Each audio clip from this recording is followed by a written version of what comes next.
Welcome back to another edition of the Educational AD Podcast. We couldn't do these without the incredible support of our sponsors, and we want to start by saying thank you to all of them. First, thanks to our diamond sponsor, Varsity Brands, including BSN, Varsity Spirit, and Herff Jones. Varsity Brands, elevating student experiences in sport, spirit, and achievement. We also want to thank our platinum sponsors, including Ephesus Lighting, innovating a brighter future at every level. Gilman Gear, always a step ahead. Camp Mobile, where teams communicate better. Hometown Ticketing, simple and easy online ticketing.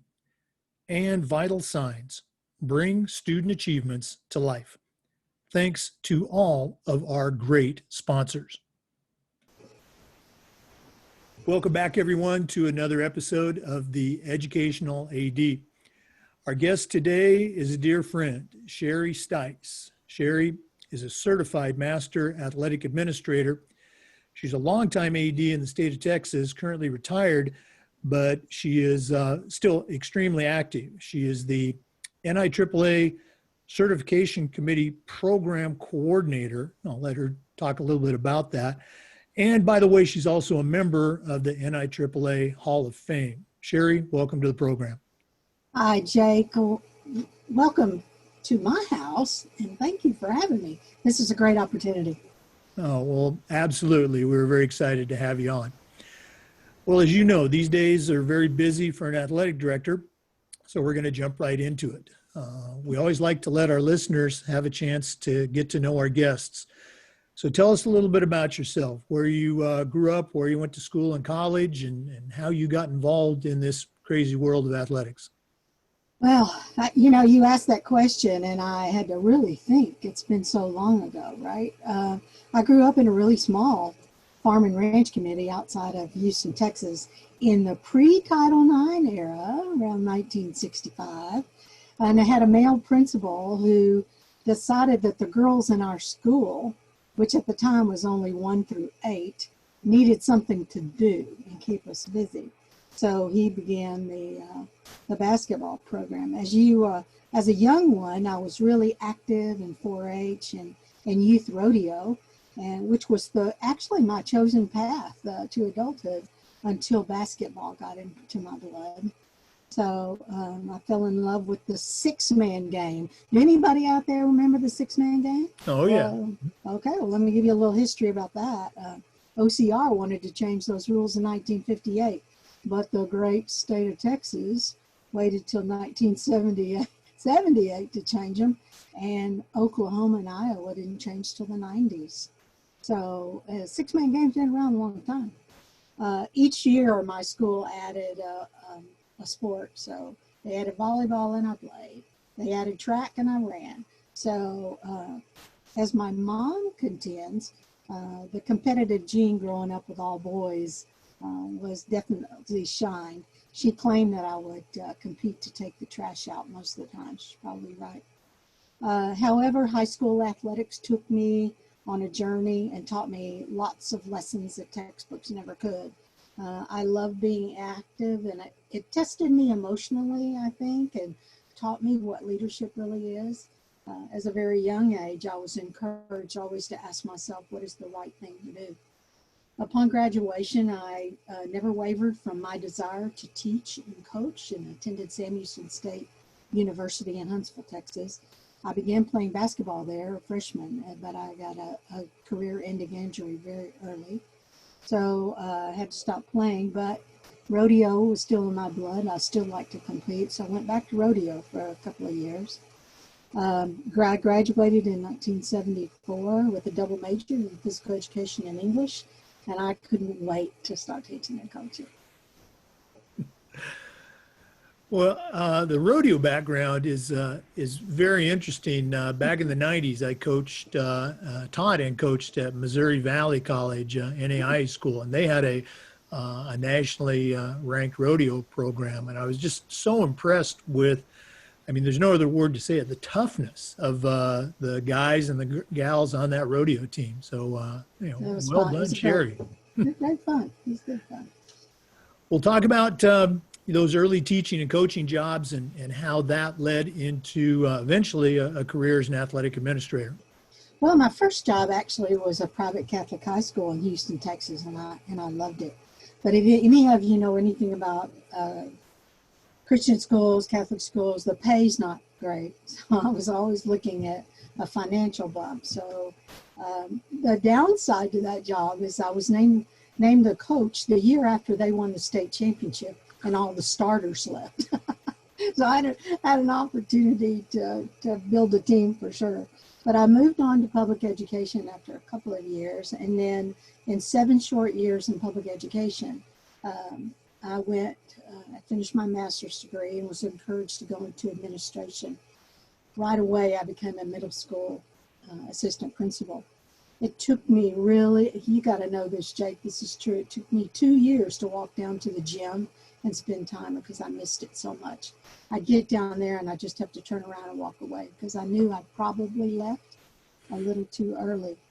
I had the opportunity to open 2 new schools though as an administrator, which gave me so much experience and knowledge in that arena. In 1995, an assistant superintendent who had been a past principal came to me and said, "Do you want to get back to the gym?" And I went, "How do I do that?" And I had no idea that they were looking for their first female assistant athletic director in Cypress Fairbanks. So, and there it goes. At the time, only 13% of women were in athletic administration across the nation. So it was a bumpy ride, but it was a great ride. In our profession, we always talk about the importance of leadership and mentoring. And you've certainly been a mentor for me these many years I've been on certification. Who are some of your mentors, coaches that you had back in the day, or teachers, or people that you've worked with?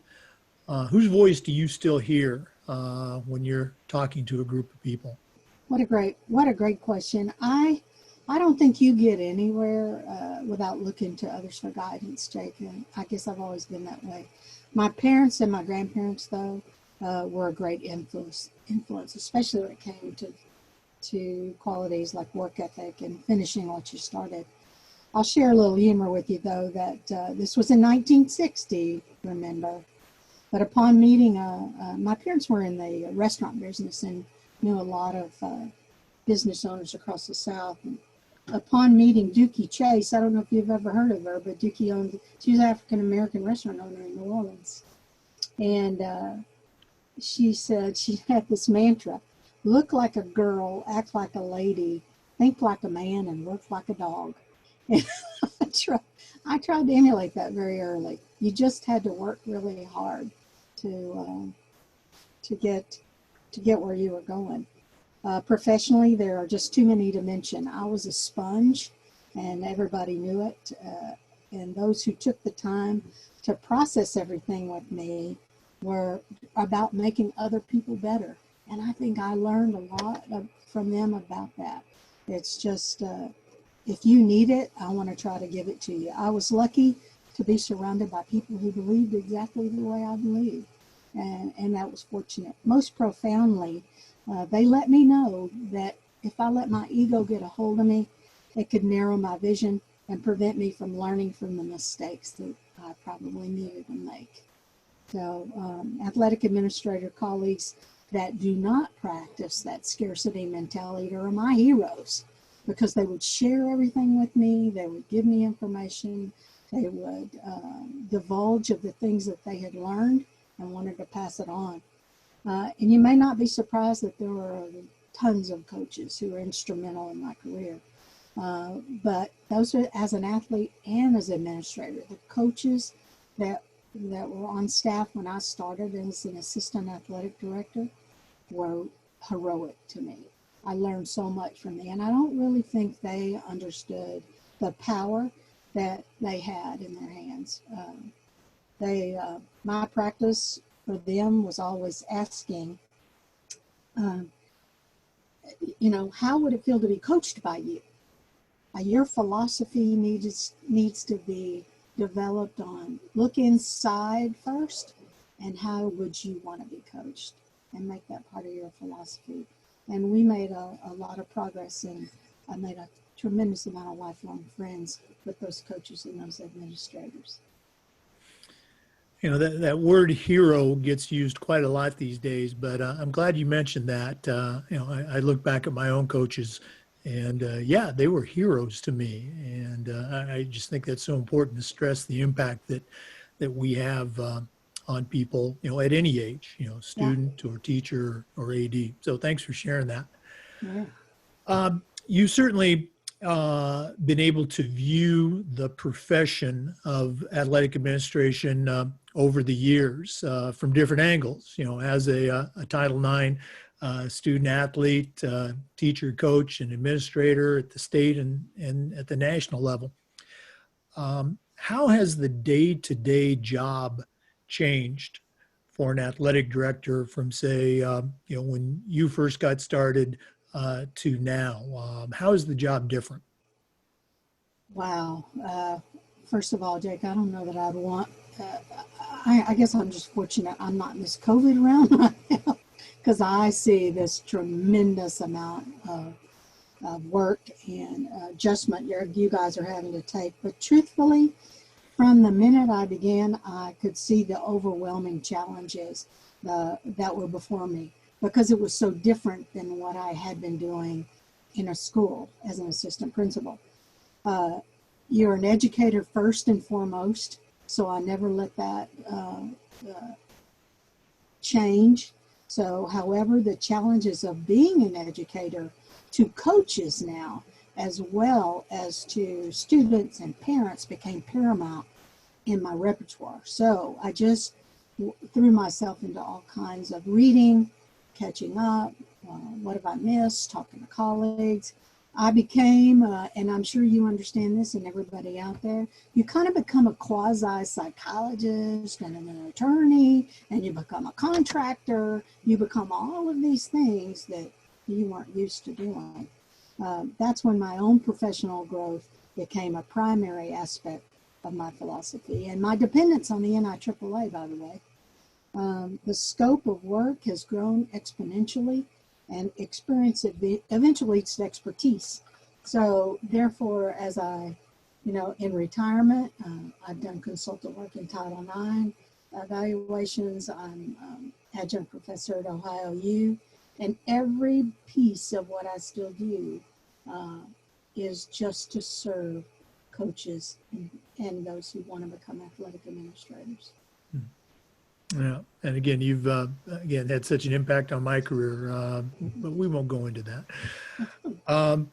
You had mentioned COVID, and certainly, you know, it's had an impact on schools and athletic programs, and we've seen such a wide variety of responses across the country.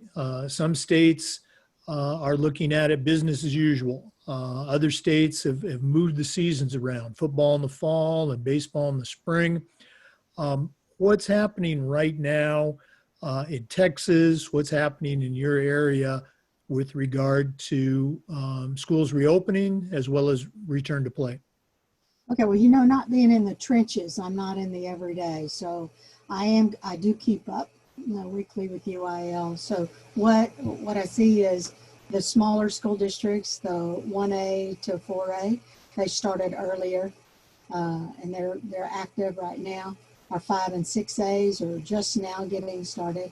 So it's all over the place. We have schools around me. You know, Houston's a large area. We have a large school districts surrounding us that are all on different pages. They may be having all virtual school. They may have delayed sport. They may have, it's just so different. If you're not keeping up and if you don't have those close connections with your colleagues, it's going to be tough. Yeah, it's in Florida. You know, our state association suspended, I guess, postponed athletics for a month, and then we started as a state technically on August 24th. But we still have parts of our state, you know, like Texas, it's a big state, that they haven't even been back on campus since they closed back in spring. There's been such an individual response. And so it's, and all in the name of safety in sports medicine. I spoke to one of our state association reps. I said, you know, how can all these doctors, you know, have the same information and yet they're coming to different conclusions? So I think that's been a frustration for ADs across the country. I'm extremely frustrated, and I don't have to deal with it. So I know how you guys must feel. It's amazing.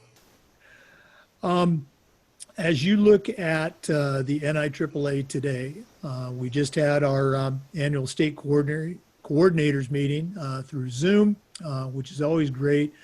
Talk a little bit about the growth that you've seen in the NIAAA, let's just say maybe in the last 10 years or so, and where you see the organization, you know, really having an impact in the coming years. Well, I think its impact, if you've not jumped on board yet, then you need to jump on board as soon as you can, because I think I probably felt, or you probably felt just like I do. Your first national conference was a aha moment. You know, you have all these courses, you have all these workshops, you have networking, you have opportunities to meet people across the nation, and our foreign affiliates, by the way, that have so much to give and so much to learn from you.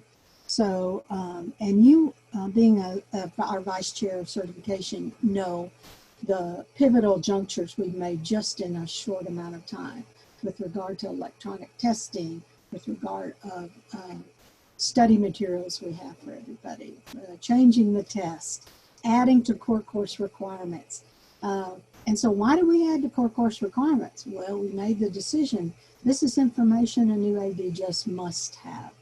They need this information to walk out. So we can truthfully say, and I think you probably feel this way as well, that we feel good about being a part of somebody's professional growth like that.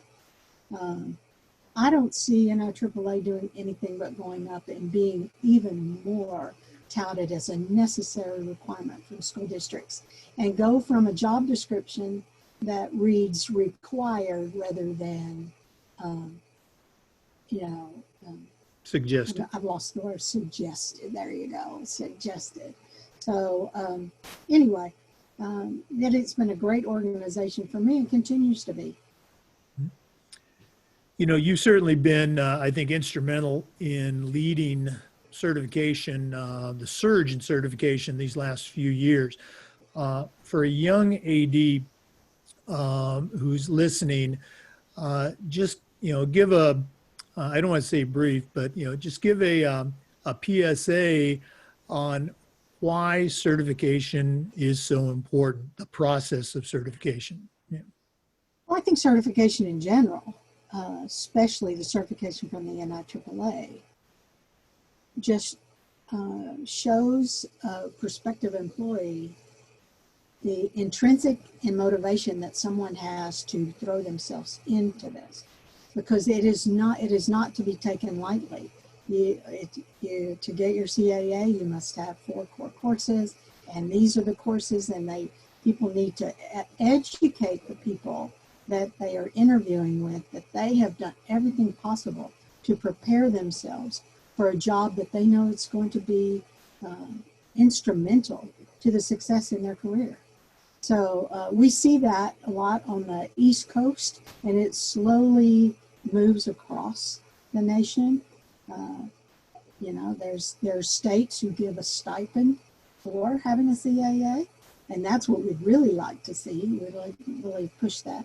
So we're doing an even better job at talking to those superintendents and those principals at their conventions and their conferences to let them know this is who we are, if they're not aware. So that's my PSA, Jake.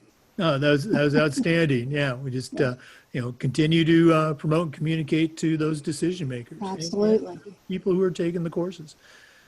Sheri, we've been asking our ADs this question all summer, and I'm curious on your take, because I know you are a true educator on this. Last spring, in addition to COVID, we saw just a tremendous increase in the awareness of social issues, social justice, if you will. You know, the events in Minneapolis and Atlanta, and then just recently in Wisconsin. And my question is this: what are some things that we as athletic directors, what are some things that we can do better to help in this area of, you know, awareness and you know, helping our communities? Well, first of all, I think being a good listener. You know, many times, people, even as an assistant principal, I got into the habit of saying to a parent, what is it that you want from this conversation? Because sometimes you talk for an hour before you actually get down to what the real problem is. So I would say that as an athletic director, I would want to every opportunity for a teachable moment that is addressed, because you're not going to get anything accomplished in basketball, football, whatever sport you're trying to coach. If you don't stop, everybody sit down, we're going to address this issue. If you've got to have that sort of relationship with your team and your administration, by the way, that says, we need to really process all this. So are we all staying current on everything that's happening? If we have to stay current. Are we building our circle of influence with all these other people that could help us understand what's going out there? Because many times I tell you, from a suburban area that I live in, I see very little of the protesting. Well, I get my news from the newspaper, the internet, the TV. That's where I get my news. So it takes all of those sorts of things for me to try to understand what actually is going on out there. So, and you don't get it from one snippet of a video that somebody's taken on the street. So you really have to take time and talk to parents, talk to kids, and get the opportunity to see what is it that they want their educational environment to look like, but especially the opportunities that their children have in sports. Yeah, I've had many people, you know, echo those same comments about the importance of listening, and also, you know, the impact that sports has, you know, in this area. You know, it always has been a great equalizer. Yeah. Appreciate you sharing that. Well, guys, this has just flown by, Sheri, but we're not done. Oh, okay. We always like to wrap up with what we call the athletic director's toolbox. You are certainly an experienced AD and a Hall of Fame AD, but right now I'm going to task you with sending out a brand new athletic director on their very first job. But I'm only going to let you put 3 things in their toolbox. What 3 items are going to go in Sheri Stice's athletic director toolbox? Wow, Jake. Okay. Well, a lot of them I've already mentioned, and that's make your current position a safe place for people. That would be number 1. They need to know that when that door is open, they can walk through it and they can talk to you about it. And you're going to take that in. Keep people well informed. Feedback. And that comes down to communication. The more communication and the more ways you do it, the better.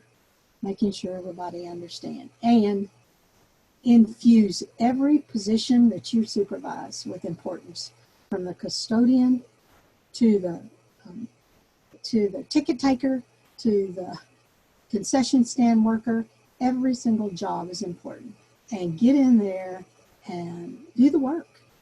Do the work with them and show them that you need to understand what they do, and it's important to you that they're there.